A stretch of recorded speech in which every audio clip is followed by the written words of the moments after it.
Welcome to Bay Area Psychology. Tonight we explore an ancient faith, the goddess or pagan religions, which date back to the Paleolithic age, 30,000 to 10,000 BC.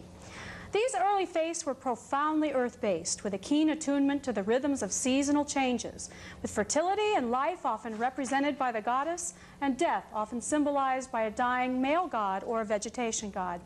These faiths are non-dualistic, with ritual and myths that recognize interdependence and connection between all of Earth's creatures. With us, we have Sage Feliciano, Wicca or pagan priestess.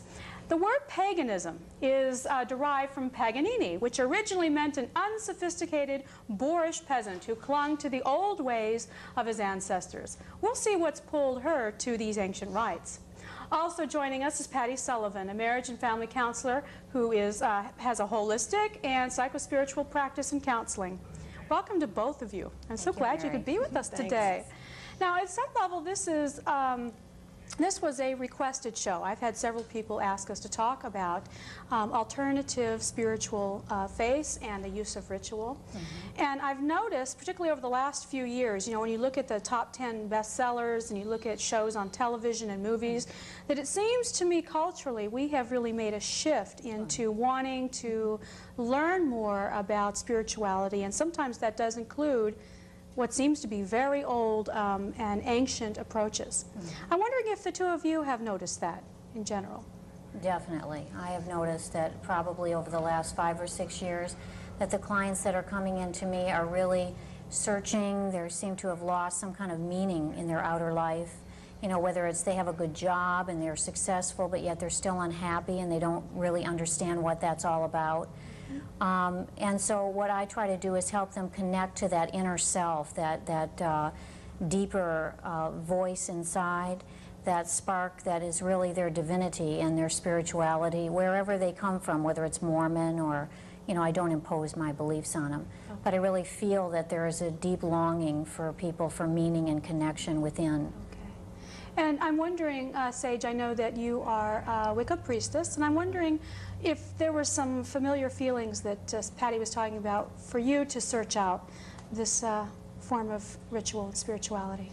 Yeah, I remember feeling, my background is Jewish, and so I guess I'm a Jew witch or something. I've kind of hybrided it because the Jewish faith didn't have what I was looking for, and something's been pulling at me for years. And I know a lot of other women who are just discovering the goddess.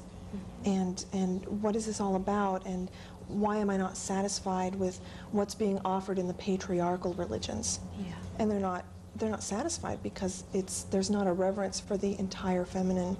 There's small boxes of femininity that we get to fit into or try and fit into in the patriarchal religions, and it doesn't empower us, and the goddess empowers us. Okay, so part of that interest in kind of looking at the goddess, I know that when I've talked about this with people, sometimes they express fear about this, about the goddess or pagan faiths, and sort of, and I'm wondering if the two of you have any ideas about what that fear might be about. But for me, a lot of the fear is that there are so many parallels between the goddess faiths and Wicca and different branches of paganism. And people seem to align it with the occult and the worship of the devil. But see, in the goddess religion, there is no devil. We don't do that. It's sort of the flip side, the dualism of the patriarchal faith. And they've assigned all that is feminine and dark bad. You're bad, you're part of the devil, you worship the devil, you're bad.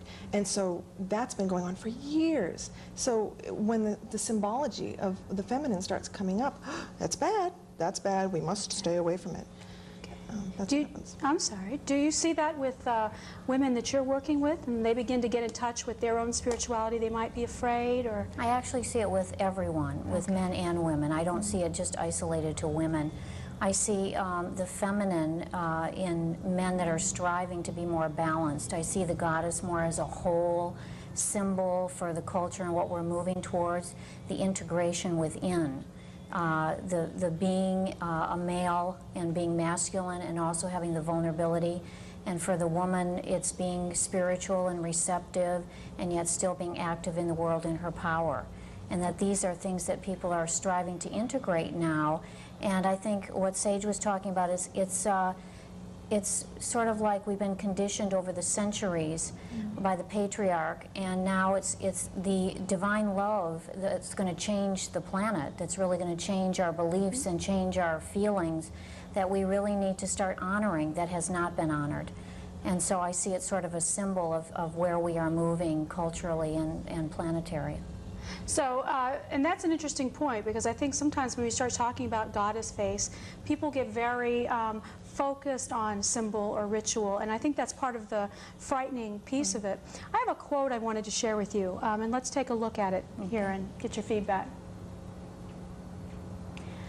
I experience God as a sense of isness, a beingness. I'm a conduit for a higher force. The Great Spirit shines through me, and yet I'm a part of the Great Spirit.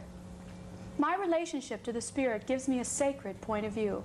From the point of view, I look into the world and perceive without judgment, without feeling of right and wrong, or should and shouldn't. And that was said by Lynn Andrews. And that whole idea that universality, that we're all interconnected in some way, that kind of that goes away from right and wrong, good and bad, heaven and hell, but that we're all one part of one force. Yeah, I definitely agree with that. I think as people become more spiritual and get away from religion, that they're very different in practicing spirituality. You find yourself rising above your ego in the quiet, and you're able to access your compassion and the non-judgment and the higher spiritual qualities, which allow you to let people practice and be wherever they are, whether it's a Buddhist or a Mormon or a Catholic or however, without fear, because you're above the ego, which is fear-based. That's an interesting point. That whole, that's right. I mean, we look at some of the faiths, like some of the Sikh faiths or some of the Hindu faiths, that there is a lot of emphasis on blending with a larger force, that as long as I'm focused on me and myself, that the world becomes very contained, and you are more prone to feeling a sense of lack or fear that there's not going to be enough. Exactly. I wonder if some of that concern about not having enough and not feeling connected is also one of the reasons that the Wicca faiths or the pagan faiths are so comfortable for people. Quite possibly. I think a lot of, again, the patriarchal tends to be real constricted and fear-oriented and following-oriented. You're not empowered to lead your own life and be responsible and to create. It's not creation-oriented. And part of what drew me to the goddess was this, there's a tenet, do what thou wilt, but harm none. That's the only one. There's no big Bible, there's no big set of rules. And for me, that says you are clearly responsible. You get to make your choices. And the symbology of the feminine tends to balance out for me so much of the masculine in the world, the type A, dress for success, go, go, go. I can do that, and I've been conditioned to do that. I want something that embraces my feminine so that I can balance out. Okay. You have brought some things with you, and I'm wondering if these are part of things that you use when you look at ritual. Would you talk about one of them or some of them and Sure. tell us what they are? My rituals are pretty simple. I deal with concepts of air, earth, fire, water, and those connect up with, well, air is the mental, the speed, the quick of thought. Water is emotion. And I have, I have water. Okay. And I mix it with salt, which is representative of the earth, and that's symbolic to me. Okay. And there's the groundedness, there's the flowing of emotions. I brought incense, which is air, thought, movement, and then there's fire, but you won't allow us to light fires. I won't let you light a fire on them. Don't be scared now. And fire is passion and heat and creation, and these elements can blend, and different blendings make different things happen. And so I use that symbology. So the candle would be for my fire, this would be for the air. We've got things like sound. Sound is also symbolic. I've got colors, I've got pictures. I particularly like this picture. It's a group of women in a pool, and there's the grandmother and the mother, and the girl going through puberty and the young child, and they're all girls grouped together, women, that touches my heart. And so I bring things together that work for me. The bottom line is no matter what books you read, no matter who you ask, the symbols have to connect in deep with you. You know, these colors mean something to me. The pinks mean love. So I'll use pinks if I want to do a ritual and focus on getting love in my life. I know that I have been to a workshop. In fact, that's how I met you. Mm-hmm. You did a workshop on women and ritual and spirituality. Mm-hmm. And as I was listening to Sage just now, you know, I had a memory mm-hmm. of your workshop, and mm-hmm. that some of this sounds awfully familiar. Right. Right. In terms of the colors and what we're trying to, when we're part of the ritual seems to be, regardless of what it is, this idea of gathering together, mm-hmm. that it's a shared experience. Right. I mean, you look in centuries ago, we were in community, mm-hmm. and circles in the Native American Indian mean completion and wholeness. And so it's just a remembering of things that are in our cells and our DNA, which, you know, are going to continue to open and open for us as we go deeper into our spirituality. So, you know, a lot of the things that Sage talked about, color, you know, all these things, fire, incense, sound, music, they're cross-culturally healing to people, water. And so, I mean, it's, you know, I agree with you, and it's too bad that people need to categorize or you know, be fear-based and sort of miss out on some of the opportunities to experience these things. And again, it's that connection with the occult. We're going to take a quick break. Mm-hmm. Stay tuned. When we return, we'll learn more about these ancient rituals.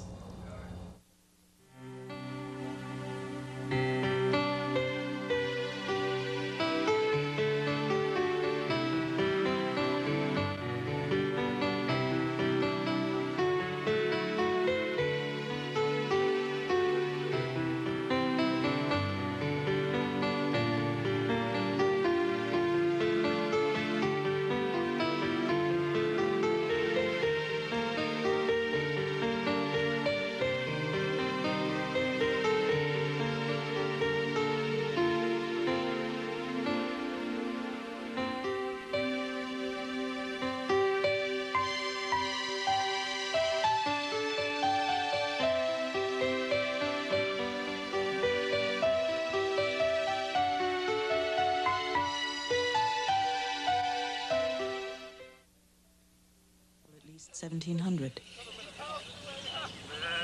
They were among the traditions targeted as witchcraft. What's really important to think about when you think about goddess religions and when you think about pagan religions is that most pagan peoples lived on a particular part of the land. They had ceremonies and traditions and goddesses that were appropriate, and gods that were appropriate to them at a certain time. They made their rituals and their celebrations as things that were important because they were part of life experience. They helped the crops grow, they helped the animals come in, they helped talk about the relationship of the moon and the stars and the planets, and they really didn't have a lot to do with belief. They are